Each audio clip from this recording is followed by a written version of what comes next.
अच्छा मित्र थे और उनकी ड्यूटी बिलों में लगाई गई थी और रात दिन है जो काम करे जिस दिन से इनको काम मिला था घर पे ढंग से बात भी नहीं करते थे और ना जो घर में सही से किसी से बोलते थे और सुबह चले जाते थे शाम को 5 साढ़े 5 बजे आते थे। और जिस दिन इनको अटैक पड़ा है 14 तारीख को उस दिन भी ये काम पे गए हुए थे और इसमें रात में है जो ये 11 बजे बैठ के अपना काम ही कर रहे थे उसी समय कुर्सी पर से एकदम से गिरे और हमें गिरने की आवाज आई। हमने जो गए तो देखा उनको वो गिरे और सीधे हॉस्पिटल ले गए तो वहाँ चरक हॉस्पिटल ले गए तो वहाँ डॉक्टरों ने जांच के बाद बताया ब्रेन हेमरेज है। और यहाँ उसके बाद भी इनको धमकी मिलती थी कि है जो काम पूरा नहीं करोगे तो FIR होगी और है जो एक दिन में है जो 100-200 फार्म कंप्लीट करिए। आप बताइए एक दिन में 100-200 फार्म कैसे कंप्लीट करेंगे। अब हमारे यहाँ कोई और मेरा एक बेटा है मैं हूँ और कोई कमाने वाला नहीं है सर, तो मैं अपना खर्चा कैसे करूं। और जिस दिन भी इन्होंने काम किया है उस दिन का भी मेरे पास सबूत है सब है। और यहाँ पे है जो DM साहब कह रहे हैं कि ये पहले से कार्य मुक्त थे। कार्य मुक्त जिस दिन इन्होंने 14 तारीख को काम किया तो बताइए कार्य मुक्त कैसे थे। ये झूठी रिपोर्ट इन लोगों ने निकाल दी कि कार्य मुक्त थे, कि बीमार थे उनको पहले से कार्य मुक्त कर दिया गया। कार्य मुक्त कैसे कर दिया गया जब 14 तारीख को इन्होंने काम किया है और 8:30 बजे है जो मोबाइल पे भी काम भेजा है सुपरवाइजर की। तो आप ही लोग बताइए कैसे कार्य मुक्त थे। ये जो झूठी रिपोर्ट निकाली जा रही है, कोई भी हमें प्रशासन तरफ से कोई भी है जो मदद भी नहीं मिली, ना कोई आया ना कोई मदद करने की कोशिश करी है मेरे को। किसी ने 2 शब्द भी नहीं कहा, उल्टा है जो सब है जो झूठा आरोप लगा रहे हैं।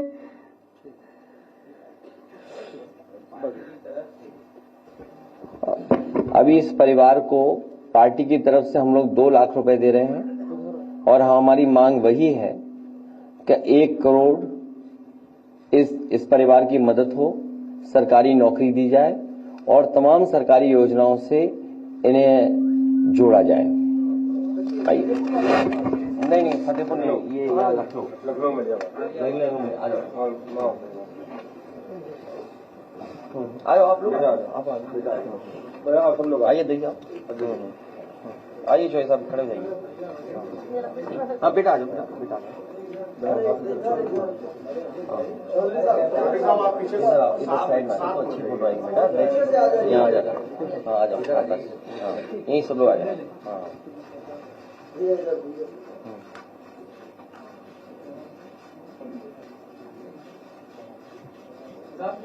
संगीता रावत। नहीं पूरा नाम क्या लिखते हैं? संगीता रावत। विजय कुमार वर्मा।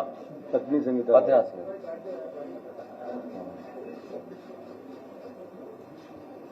और किस विधानसभा में थी? मलियाबाद में।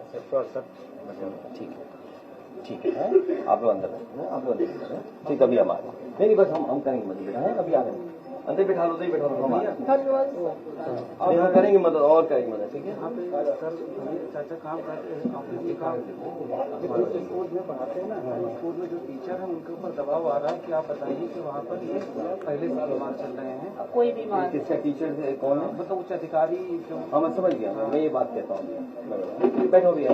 ठीक है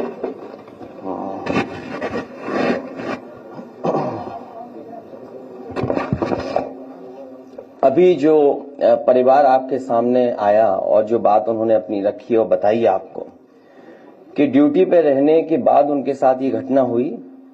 अधिकारी तमाम दबाव बनाते हैं और अब साजिश ये रची जा रही है कि वो ड्यूटी पे ही नहीं थे, पहले ही रिलीफ दिखा रहे हैं और जिस स्कूल में वो जिस जगह पढ़ा रहे थे उस संस्था पर भी वहां पर भी दबाव बनाया जा रहा है और कहा जा रहा है कि आप कह दीजिए बीमार हैं पहले से ही।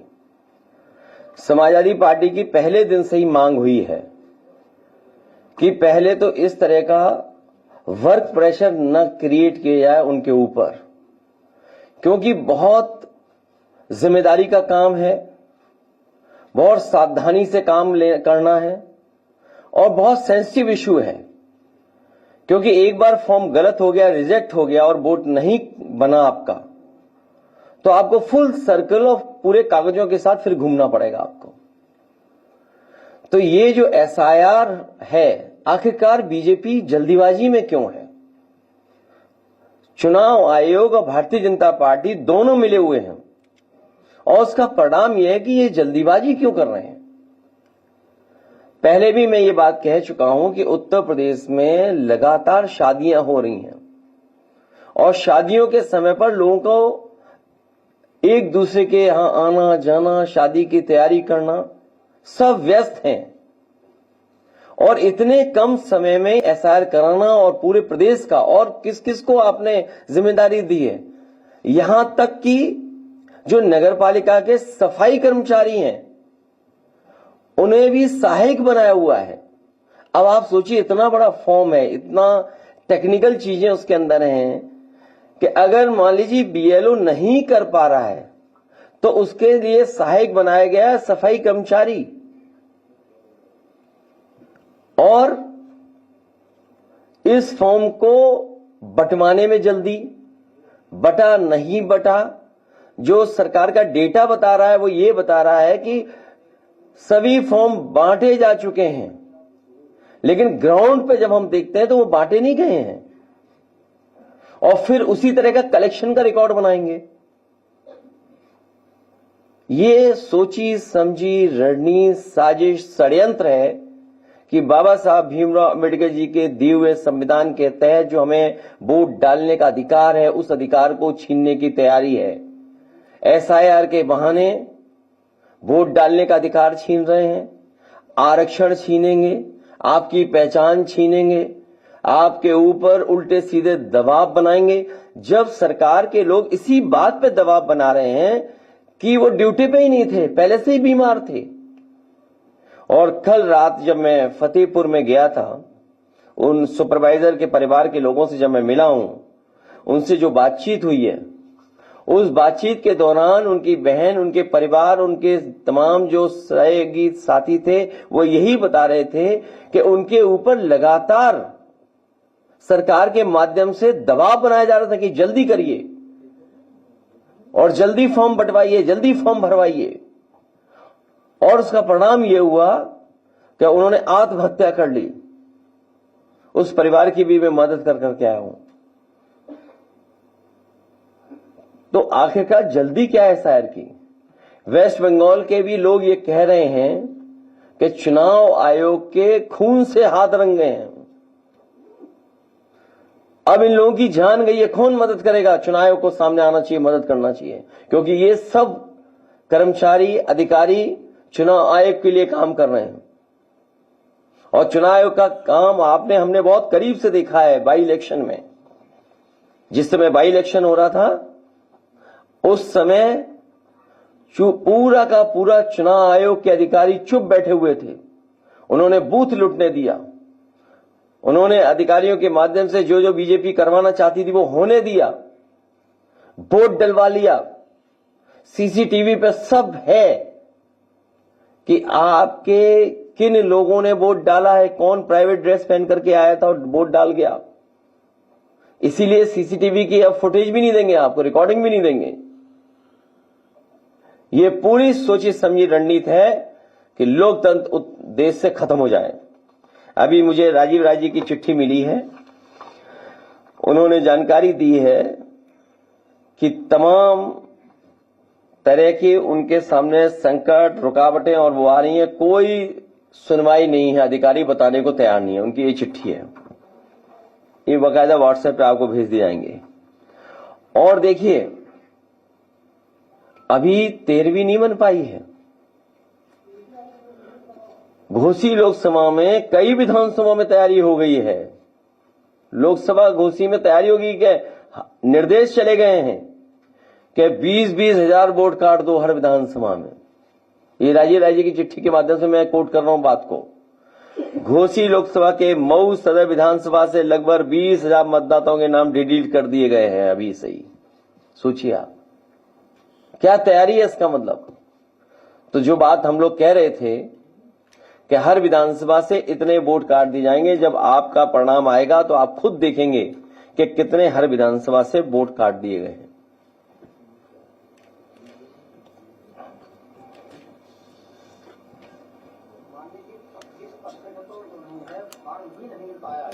नहीं, वही तो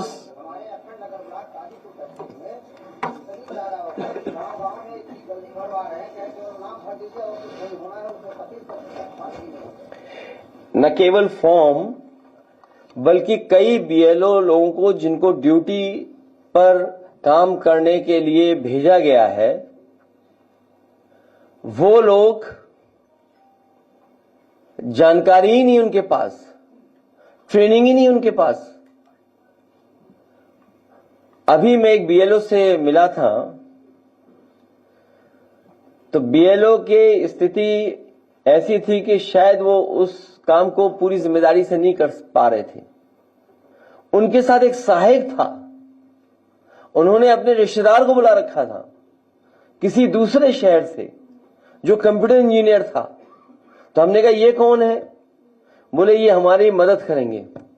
अब आप सोचिए स्थिति है कि बहुत सारे बीएलओ, एक तो जानकारी नहीं है, जल्दीबाजी है, और अगर जानकारी भी है तो दबाव बना रहे हैं उस पर, और जानकारी नहीं है अगर तो किसी न किसी से मदद लेकर के काम चला रहे हैं। तो आखिर इलेक्शन कमीशन क्या चाहता है, क्या करना चाहता है? और अभी जानकारी मिली है कि अभी जो वेबसाइट है उनकी, उससे किसी की भी जानकारी आप ले सकते हैं। आप जो जानकारी दे रहे हैं वो कोई भी जानकारी निकाल सकता है। जो फॉर्म भर करके हैं उसके अंदर, तो कोई भी अगर चाहेगा तो वो जानकारी ले सकता है। मोबाइल नंबर मिल जाएगा किसी का भी। और बीजेपी क्योंकि संसाधन में मजबूत पार्टी है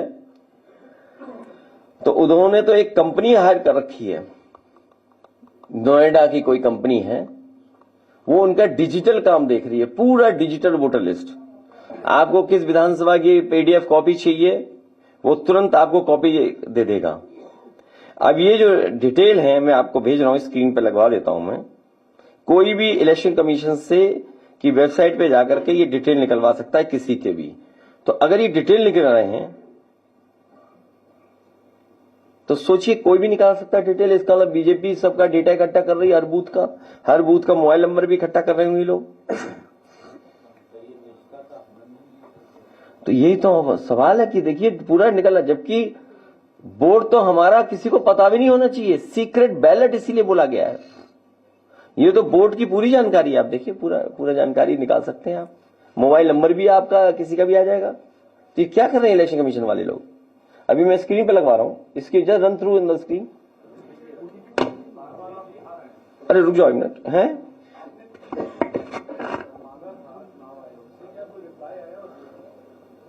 वो एक सफेद कपड़ा में बहुत पहले ले जा चुका हूं। जब बाई इलेक्शन हुआ था, आपने देखा था बाई इलेक्शन, वो मैं बहुत पहले ले जा चुका हूं। तो ये दुख की बात है। यही तो संविधान की धज्जियां उड़ रही हैं, यही तो संविधान को नहीं मान रहे हैं। और देखिए संविधान के प्रेम्बल को पढ़ रहे थे, पहला शब्द सोशलिस्ट है, सेकुलरिस्ट है। Socialist secular country. आप बताओ सोशलिस्ट कहां से हैं बीजेपी वाले? सोशलिस्ट हैं बीजेपी वाले, ये कैपिटलिस्ट हैं। सेकुलर पढ़ रहे थे, क्या ये सेकुलर है? ये कम्युनल लोग हैं। ये डेमोक्रेटिक हैं क्या? तीनों हमारे जो सिद्धांत हैं उन तीनों का हनन कर रहे हैं ये लोग बैठकर, और प्रेम्बल पढ़ रहे थे। सोचिए आप। और संविधान की जानकारी देते देते माफिया बोल लेते दूसरे लोगों को। वो पार्ट 2 में है, प्रेस पार्ट 2। अभी रुक जाओ, पहले एसआईआर का दिखा दो। क्या हुआ? नहीं उसमें भेजा मैंने तुम्हें, किसी और को पे चला गया क्या? नहीं वो नेट तुम लोग सब यूज, आप लोग यूज कर रहे हो ना नेट, एक ही। ये बीजेपी वाले करवाते हैं, जब भी प्रेस होती है सर्वर स्लो करा देते हैं हमारा। हाँ नहीं, और किसी का अपलोड नहीं हो रहा है, रो रहे हैं, रातों रात जग रहे हैं। ये तो आप तो अच्छे प्रोफेशन में हो, प्रेस में आजादी है थोड़ी बहुत। अगर आप बीएलओ होते तो अभी पता लग जाता आपको तो अच्छा रहता तो सही हो जाते। इतनी परेशानी है आजकल। लगातार उससे बाकी क्या कर रहा है, उससे निपटने में क्या योजना क्या करेंगे? चुनाव आयोग क्या करें? लड़ रहे हैं, लड़ते रहेंगे तो कुछ नहीं होने वाला। तो क्या करें आप बताओ, वही कर दूंगा मैं उस दिन भी एक प्रेस का साथी यहाँ पूछ रहा था, मैं पूछ नहीं पाया, मुझसे गलती हो गई। जो आप कहोगे वो कर दूंगा, अभी कर दूंगा। बताओ आप इससे आगे बढ़ना होगा, वोट कराना पड़ेगा। तो रोड पे आ जाए, चलेंगे रोड पे, पहले लोकसभा में फिर रोड पर।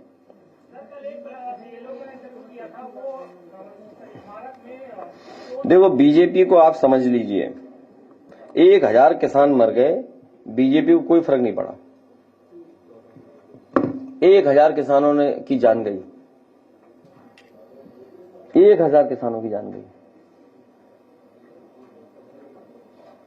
अभी पार्ट 2 पे आएंगे, थोड़ा सा ये देख लो, दिखा दो, सब डिटेल मिल रहा है। देखिए आप किसी का भी डिटेल निकालना चाहे उसका देखिए मोबाइल नंबर मिल रहा है, आप किसी का भी निकाल लो। और दिखाइए, दूसरा दिखाओ, दूसरा दिखाओ, इन्यूमरेशन फॉर्म या एपिक नंबर से। हाँ ये ठीक कह रहे हैं, ये सही है।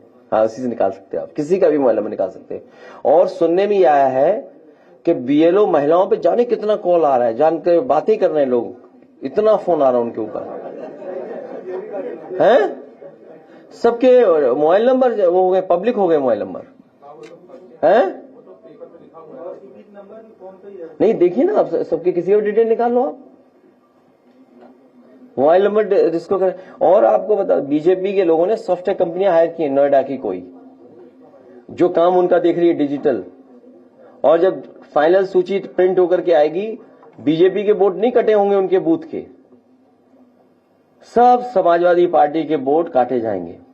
ये नया तरीका निकाला है, और भी कोई नया तरीका बैठे सोच रहे होंगे वो लोग। जब से हारे हैं तो इन्हें समझ में नहीं आ रहा क्या करें। अधिकांश गांव में बीएलओ का पहुंचना भी अभी भी नहीं पहुंचे। सोचिए, गली ढूंढ रहे हैं कहां जाना है, पूछते हैं। अच्छा, जो गांव पहुंच भी जाते हैं तो उन पर फॉर्म नहीं है कहीं पर, वो कहते हैं बांट चुके हैं फॉर्म, तो फॉर्म लेके भी नहीं गए कुछ लोग।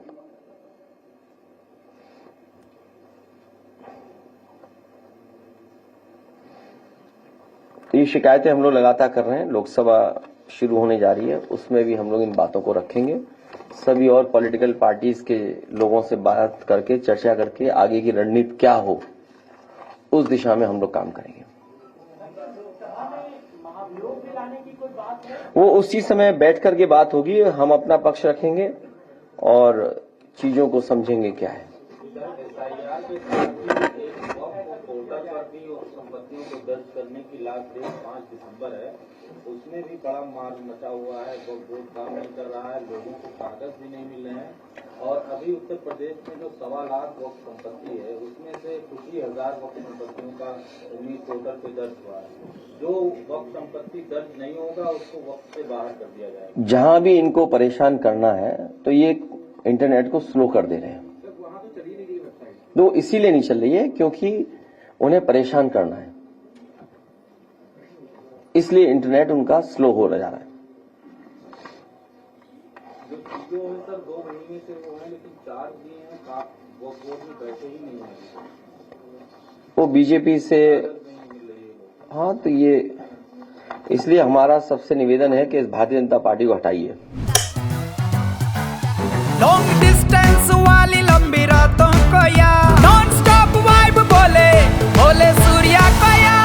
50 सालों से इंडिया का भरोसा है सूर्या, तभी तो आज भी इंडिया बोले सूर्या को या।